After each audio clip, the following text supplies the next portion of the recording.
4 سال یا 2 سال سے لے کے 25 سال کی ہو، چاہے کنواری ہو چاہے شادی شدہ ہو، پیر مہر علی شاہ رحمۃ اللہ علیہ کے عرس کے موقع پہ اور یہ سادات کرام بیٹھے ہوئے سارے، ان کی صدارت میں، ان کی قیادت میں بڑی ذمہ داری کے ساتھ ایک بات میں کہہ رہا ہوں آپ کو، وہ یہ ہے کہ آپ اگر اپنی بیٹیوں کو، بہنوں کو، بیویوں کو اگر یہ فون دے رکھا ہے تو آج ان سے چھین لیں۔ فون اگر دے رکھا ہے تو کوئی لاڈ نہیں ہے، کوئی پیار نہیں ہے، کوئی کسی طرح کا مسئلہ نہیں ہے، ناراض ہوتی ہیں تو 1000 مرتبہ ہوں، یہ فون ان کے ہاتھ سے چھین لیں، ورنہ یہ ایسی بربادی ہے کہ پھر چاہے آپ تعویذوں کے لیے بھاگتے پھریں گے، چاہے پھر مزاروں کے لیے بھاگتے پھریں گے، چاہے آپ کہیں پہ بھی دوڑتے پھریں گے، پھر آپ معاشرے میں داد دیتے پھریں گے، پیر سائیں ساڈا نک وڈی گیا، پیر صاحب یہ ہو گیا، وہ فلاں ہو گیا، تو وہ پھر آپ کی اس بربادی کا کوئی اور ذمہ دار نہیں ہوگا، آپ خود اس بربادی کے ذمہ دار۔ بیٹی ہو چاہے بہن ہو چاہے بیوی ہو، کسی کو بھی، چاہے 2 سال کی چھوٹی بچی ہو، عادتیں بچپن سے خراب ہوتی ہیں، یہ فون ان کے قریب نہ جانے دیں، ورنہ آپ اپنے کمرے میں، وہ اپنے کمرے میں کہاں کس کے ساتھ معاملات ہو رہے ہیں اور کہاں پہ چیزیں کنیکٹ ہو رکھی ہیں وہ آپ کو نہیں پتا، وہ رب جانتا ہے، یہ جو بندہ ہے وہ جانتا ہے۔ تو خدا کے واسطے اگر اپنے معاشرے کو بربادی سے بچانا ہے، اپنے گھر کو تباہی سے بچانا ہے، اور اپنے عزت کو اگر بچانا ہے تو یہ فون آج ہی کی تاریخ میں یہاں کے اس پروگرام سے ایک میسج لے کے جائیں، یہ عہد کریں، چاہے آپ کا کتنا ہی لاڈ پیار ہے اپنی بہن کے ساتھ، بیوی کے ساتھ، بیٹی کے ساتھ، کہیں بیٹی نہیں، میری محبت اپنی جگہ پہ ہے، تجھے جو اپنی ضرورت کی چیزیں چاہیے، کپڑا چاہیے، کھانے کے لیے چاہیے، جو چیز چاہیے میں تجھے دوں گا، لیکن یہ جو بربادی کا گھر ہے، جو فتنہ ہے،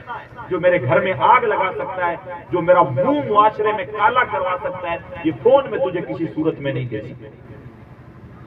تو یہ آج کے اس سے کر کے جائے، ورنہ میری بات یاد رکھیں کہ وہ وقت دور نہیں ہوگا جب آپ لوگوں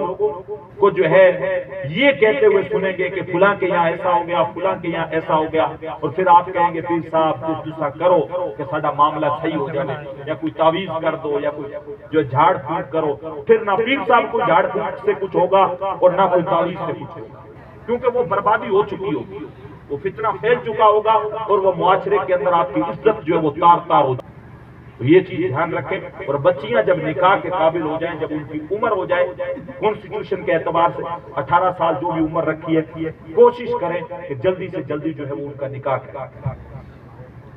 زیادہ عمر تک اپنے گھروں میں نہ بٹھائیں۔ اور ایک چیز اور اہم میں کہوں آپ سے، وہ یہ ہے کہ شریعت نے بھی اس چیز کی اجازت دی ہے، نکاح کرنے سے پہلے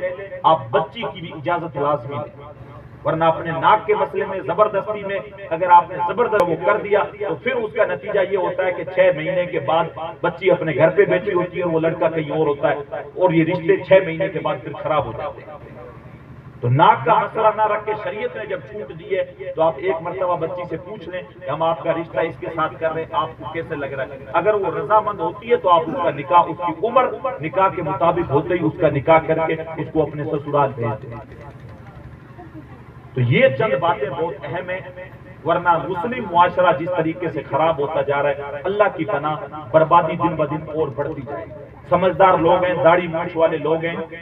جنہوں نے کٹوا رکھی ہیں، ان کی بھی داڑیاں ہیں، اگرچہ وہ نہیں رکھتے ہیں، لیکن پھر بھی سمجھ ہے، اللہ نے سب کو دے رکھی ہے۔ امید ہے کہ آپ میری ان باتوں کو ان کانوں سے نہیں بلکہ دل کے کانوں سے سنیں گے، اور کوشش کریں گے کہ اس کے اوپر لوگ عمل کریں، تاکہ یہ آنے والا جو فتنہ ہے اس کو ہم روک سکیں۔ کلکم راعٍ کلکم مسئول، ہر بندہ اپنے گھر کا نگہدار ہے، اور کل قیامت کے دن کسی سے اس کے بارے میں پوچھا جائے گا۔ اپنے اپنے گھروں کا خیال رکھیں، معاشرے کا خیال رکھیں، معاشرے کو بہتر بنانے کی کوشش کریں۔ اللہ مجھے اور آپ کو سننے سے زیادہ عمل کی توفیق نصیب کرے، اور یہاں جتنے بھی حضرات عرس کے موقع پہ آئے ہیں، اللہ سب کی حاضری کو قبول فرمائے، اور ہم سب کو دنیا آخرت کی بھلائیاں نصیب کرے۔ استغفر اللہ ربی من کل ذنب واتوب الیہ وما علینا الا البلاغ۔ السلام علیکم ورحمۃ اللہ وبرکاتہ۔